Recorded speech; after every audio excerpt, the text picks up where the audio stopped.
The Outer Worlds is a sci-fi RPG developed by Obsidian Entertainment, the same creative minds behind gems like Alpha Protocol and Dungeon C3. All jokes aside, they are known to be one of the best developers around for role-playing games. Outer Worlds scored an 85% on Metacritic and had favourable reviews across the board. After playing New Vegas for the first time this year, I understand why fans regard it as the best game in the franchise. I tried to play the Outer Worlds and I got distracted by other titles that I was playing at the time, so I decided to give it another chance, and in this video I'm going to tell you my experiences and thoughts on the game. Before we start, if you are new here and you like what you see so far, please consider subscribing and pressing the like button. It will really help the channel out to continue putting out more content for you guys. Alright, let's begin with the opening scene. Your character is revived from cryosleep by a mad scientist named Rick Sanchez. Dr. Wells. He finds you on a drifting colony ship called the Hull. Wells informs us the colonies are struggling to survive due to the greedy actions of the board, and that they need to revive the rest of the colonists in cryosleep on Hull, as they could be the key to saving the rest of the colonists overall. You are quickly shoved into an escape pod and sent to territory where a contact is waiting for your arrival, and this begins your journey throughout the Halcyon system.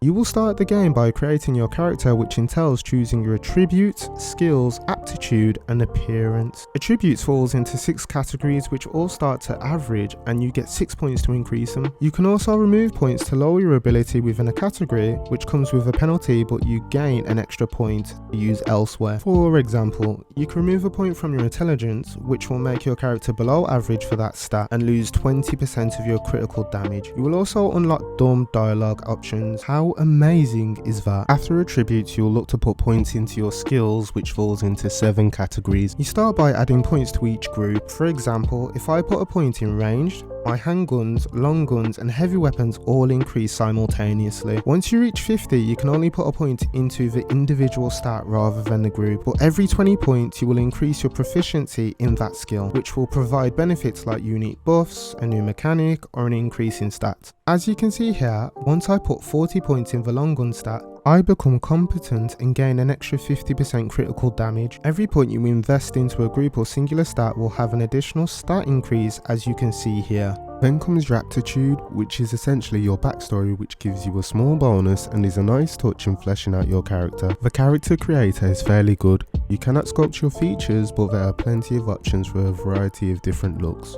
Overall, this is an incredible, in-depth and refined creation system. It is one of my favourite systems that I've used in an RPG game today. There is one more thing that happens after you create your character though. Once you begin exploring and completing quests, you'll come across character flaws, which is when a certain event has happened frequently, you get a chance to accept a negative stat to gain an extra skill point. For example, I was taking a lot of damage from one of the wild creatures, so I ended up with a flaw in which I receive an extra 20% damage from corrosive, but in turn I get an extra skill point. I love this feature as it offers a nice risk-reward element to the gameplay. Every 2 levels you'll be able to unlock a perk similar to New Vegas. Perks will range from damage increases, buffs, to extra carry weight. Now throughout your journey, you will meet several different factions. There is reputation meter to show you how you are doing with that faction. This is also entwined neatly into the main narrative. The NPCs and companions are one of the best features about this game. They are all so unique and comical. There's not a single character in this game that I thought was boring or didn't want to talk to. You're not real! You're not real! Get away from me, Phantom! Shoot! Scram!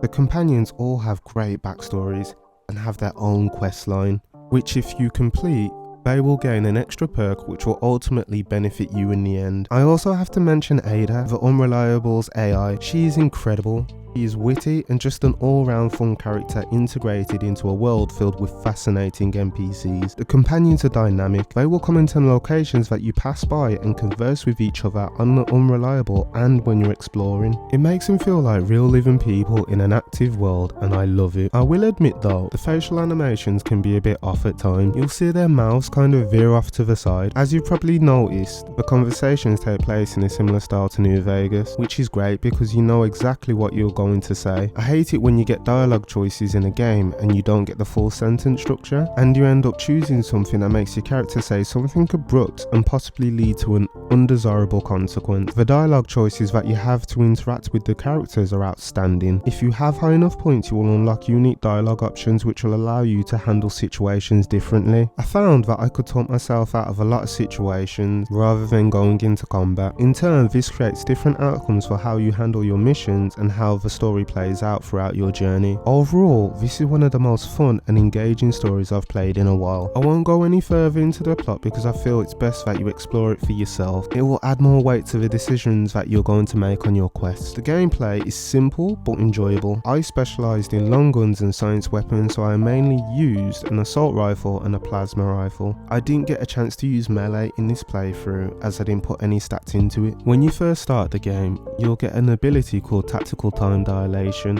which essentially slows down time. This was a result of being in cryo sleep and is a really neat mechanic. When you use this ability, it will not only just slow down time, it will apply your weapon's ability to cause an effect on the target every time. For example, you will see that my weapon has burn damage, and as I've used Tactical Time Dilation, I have inflicted burn on the target. Your companions will have an ability as well, which can aid you in combat situations. Just make sure you get your leadership up to 20, as I didn't and spent half the game without these abilities. Your companions level up and gain unique perks which have a good variety to choose from. There are perks that will make them the focal point of attacks, so enemies will aim to attack them more, or the reverse. There's also perks that will increase your damage output, health, and so on. Finally, the art direction is stunning and the sound design is amazing. It fits perfectly for this sci-fi theme and it really sets the tone for this world. To summarise, Obsidian has done an extraordinary job with this game.